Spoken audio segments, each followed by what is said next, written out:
नमस्ते, welcome to ideation. Screen पर आपको मेरी एक पुरानी तस्वीर दिख रही होगी।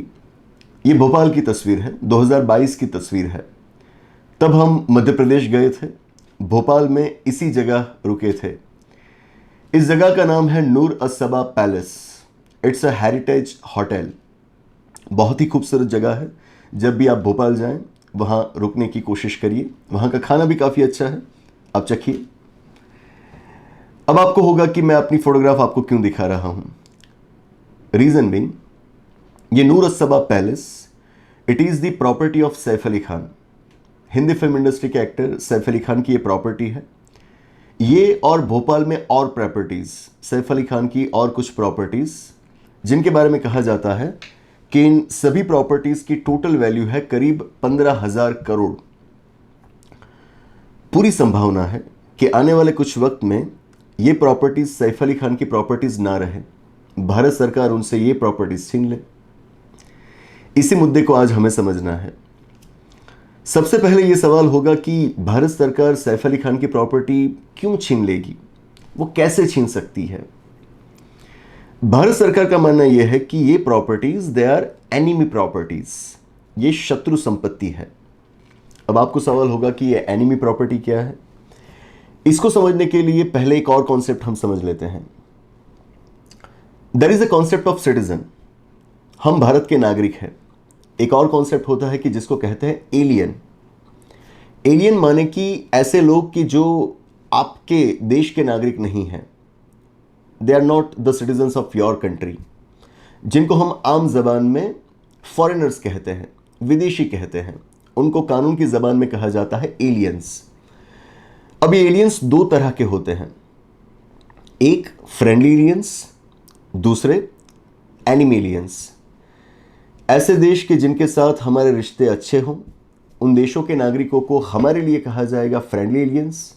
लेकिन ऐसे देश कि जिनके साथ हमारा युद्ध चल रहा हो, युद्ध की स्थिति में हम उनके साथ हों, तो उन देशों के नागरिकों को हमारे लिए कहा जाएगा enemy aliens.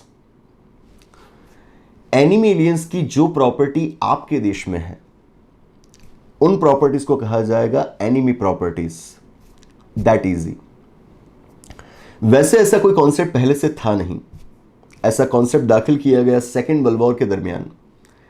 United states of America और ब्रिटेन ने इस कॉन्सेप्ट को इजाद किया था। उनके देश के ऐसे लोग कि जो शत्रु देशों के साथ जा मिले, जर्मनी चले गए, जापान चले गए, उनकी प्रॉपर्टीज को जो उनके देश में रह गई थी, उन प्रॉपर्टीज को उन्होंने एनिमी प्रॉपर्टी नाम दिया और उन प्रॉपर्टीज को उन्होंने सीज कर लिया, क्योंकि उनका मानना यह था कि अगर इन प्रॉपर्टीज को सरकार के द्वारा सीज ना किया गया तो हो सकता है कि जर्मनी और जापान इन्हीं प्रॉपर्टीज का इस्तेमाल उनके खिलाफ करे, और इसीलिए उन्होंने उन प्रॉपर्टीज को सीज कर लिया। तब हमारा देश आज़ाद नहीं हुआ था, हम अभी भी अंग्रेज़ों के गुलाम थे। अंग्रेज़ों ने अपने देश के लिए एक कानून बनाकर एनिमी प्रॉपर्टी का कॉन्सेप्ट इंट्रोड्यूस किया, तो उसकी ज़रूरत उनको भारत में भी होगी, और इसीलिए उन्होंने हमारे लिए एक कानून बनाया, डिफेंस ऑफ इंडिया एक्ट 1939। और इस कानून के तहत ऐसी प्रॉपर्टीज़ के लिए एनिमी प्रॉपर्टीज़ का कॉन्सेप्ट इंट्रोड्यूस किया जाता है। एक ऑफिस तैयार की जाती है इस कानून के तहत कि जिसको नाम दिया गया custodian of enemy property for India, और उनको इन सभी प्रॉपर्टीज के मैनेजमेंट की जिम्मेदारी सौंपी गई। बाद में 1945 में सेकेंड वर्ल्ड वॉर खत्म हो जाता है और उसके कुछ 2 सालों के अंदर अंग्रेज हमारे देश को छोड़कर चले गए। लेकिन हमें जो आज़ादी मिली, that was with partition. Bharat और पाकिस्तान अलग हो चुके थे और हमारे देश से कुछ लोग हमारा देश छोड़कर पाकिस्तान जा रहे थे। मतलब कि उनकी प्रॉपर्टीज भी यहीं वो छोड़ जाने वाले थे, है ना। हमने एनिमी प्रॉपर्टी का कॉन्सेप्ट जारी रखा। आगे चलकर 1962 में चाइना ने हम पर आक्रमण किया, और तब भी यह हुआ कि कुछ लोग हमारा देश छोड़कर चीन चले गए। उनकी जो प्रॉपर्टी यहां पर रह गई, उसको हमने एनिमी प्रॉपर्टी कहा। इवेंचुअली 1965 में हमारा पाकिस्तान के साथ युद्ध हुआ। तब भी कुछ लोग भारत छोड़कर पाकिस्तान चले गए, मतलब कि एक तरह से हमारे दुश्मन बन गए। उनकी जो प्रॉपर्टी यहाँ पर छूट गई, उसको एनिमी प्रॉपर्टी कहा गया। चीन और पाकिस्तान के साथ हमारे जो युद्ध हुए उनके बाद लगातार इस तरह की प्रॉपर्टीज की तादाद, उनकी संख्या बढ़ रही थी और इसीलिए हमारी सरकार ने यह जरूरी समझा कि इसके लिए हमारे पास मजबूत ठोस कानून होने चाहिए, ठोस नियम होने चाहिए। सबसे पहले 1962 में हमने नियम बनाए, डिफेंस ऑफ इंडिया रूल्स 1962, और इन्हीं रूल्स के तहत वो जो पुराने custodian of enemy property for India थे उनको इन प्रॉपर्टीज की जिम्मेदारी दी गई। लेकिन फिर भी हमें लगा कि हमारे पास एक कॉम्प्रिहेंसिव लॉ होना चाहिए, इस मामले में हमारे पास एक कॉम्प्रिहेंसिव लॉ होना चाहिए, जिसी के लिए हमने 1968 में संसद से एक कानून पारित करवाया, एनिमी प्रॉपर्टी एक्ट 1968। और अब इस कानून के तहत हम इन एनिमी प्रॉपर्टीज को परिभाषित करते हैं। वो जो कस्टोडियन थे उनको इस कानून के तहत अब स्टैट्यूटरी स्टेटस दिया गया है। एक इंटरेस्टिंग बात यह भी है कि जब 1965 में हमारा पाकिस्तान के साथ युद्ध हुआ, युद्ध खत्म होने के बाद हमने उनके साथ एक समझौता किया था, ताशकंद अग्रीमेंट, और तब पाकिस्तान के साथ हमने ये तय किया था कि ऐसी जो कोई भी एनिमी प्रॉपर्टीज़ हमारे पास है, आपके देश में आपके पास है, तो उनको वापस कर दिया जाएगा। युद्ध खत्म हो चुका है, शांति स्थापित हो चुकी है, तो इसीलिए उन प्रॉपर्टीज़ को वापस दे दिया जाएगा। हम उसके लिए तैयार थे। लेकिन जब 1971 में पाकिस्तान के साथ एक और बार हमारा युद्ध हुआ, उस युद्ध के बाद पाकिस्तान ने इन प्रॉपर्टीज़ को, उनके यहाँ पर ऐसी जो प्रॉपर्टीज़ थी हमारे लोगों की, उनको सीज कर लिया। तो अगर आप उनको वापस नहीं करना चाहते हैं तो हम क्यों करें? तो इसीलिए फिर एनिमी प्रॉपर्टीज़ को हमने उसी तरह से ट्रीट किया। अब बात कुछ यूँ है कि सैफ अली खान की ये जो प्रॉपर्टीज़ हैं उनको एनिमी प्रॉपर्टी कहा गया है। Bhopal was a princely state, वो एक रियासत थी। जब हम आज़ाद हुए तो वो एक रियासत थी और आज़ादी के तुरंत बाद वो हमसे जुड़े नहीं थे। उसके लास्ट नवाब थे हमीदुल्लाह खान। पूरे इतिहास में हम नहीं जाएंगे, लेकिन उनकी 3 बेटियों में से एक, उनके पोते हैं, उनके ग्रैंडसन हैं सैफ अली खान, और उनको विरासत में ये सारी प्रॉपर्टीज़ मिली हैं। हमारा जो कानून है वो कहता है कि जो लोग हमारा देश छोड़कर चले गए उनकी प्रॉपर्टीज़ तो एनिमी प्रॉपर्टी कही ही जाएगी, लेकिन उनके जो लीगल एयर्स बने, मतलब कि कानूनी रूप से उनको इन प्रॉपर्टीज़ को जिन्होंने प्राप्त किया, उनके वारिस बने, उन प्रॉपर्टीज़ को भी एनिमी प्रॉपर्टी माना जाएगा। मतलब कि ऐसा नहीं है कि जिन्होंने इस देश को छोड़ा सिर्फ उसी प्रॉपर्टी को, उन्हीं की प्रॉपर्टी को एनिमी प्रॉपर्टी माना जाएगा। उनके जो लीगल एयर बने, उनके जो वारिस बने, उस प्रॉपर्टी को भी वो एनिमी प्रॉपर्टी कह सकते हैं कानून के हिसाब से। That's the reason Saif Ali Khan's properties have been labelled as enemy property. गौरतलब बात यह भी है कि ये दोनों तरह की प्रॉपर्टीज हो सकती है, movable as well as immovable. और उन लोगों ने हमारे यहाँ, हमारी कंपनीज के अंदर अगर शेयर्स में इन्वेस्ट किया हो तो उन शेयर्स को भी एनिमी प्रॉपर्टी माना जाता है। इन शेयर्स को नाम दिया गया है एनिमी शेयर्स।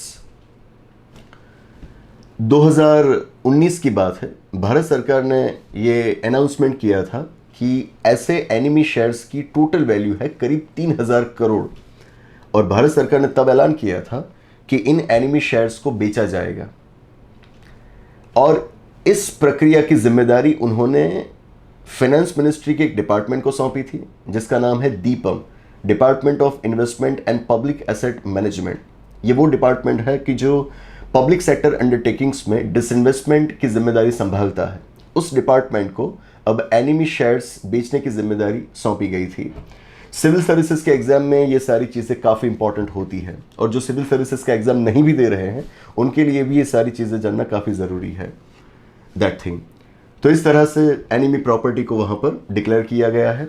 सैफ अली खान को वक्त दिया गया है शायद 30 दिन का, कि जिस दौरान वो 1968 के एक्ट के तहत जो अथॉरिटी तैयार की गई है उस अथॉरिटी के पास जाकर वो अपील दर्ज करवा सकते हैं।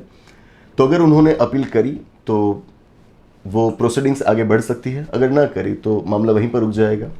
तो अब वो क्या करते हैं वो देखना होगा, दैट थिंग।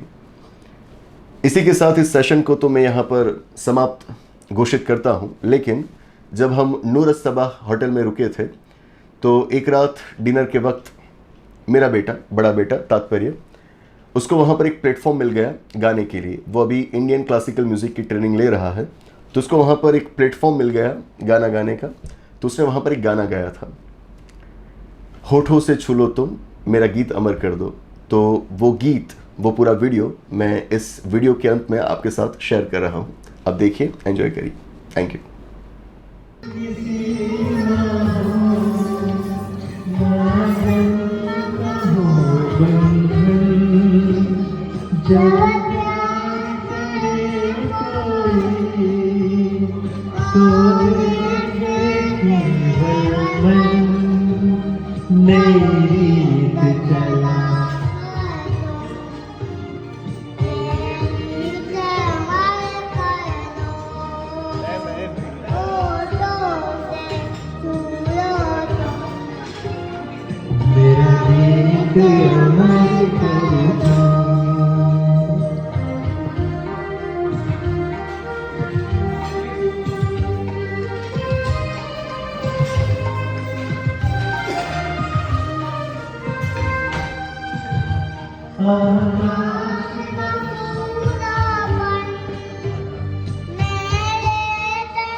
होठों से छू लो तुम मेरा गीत अमर कर दो।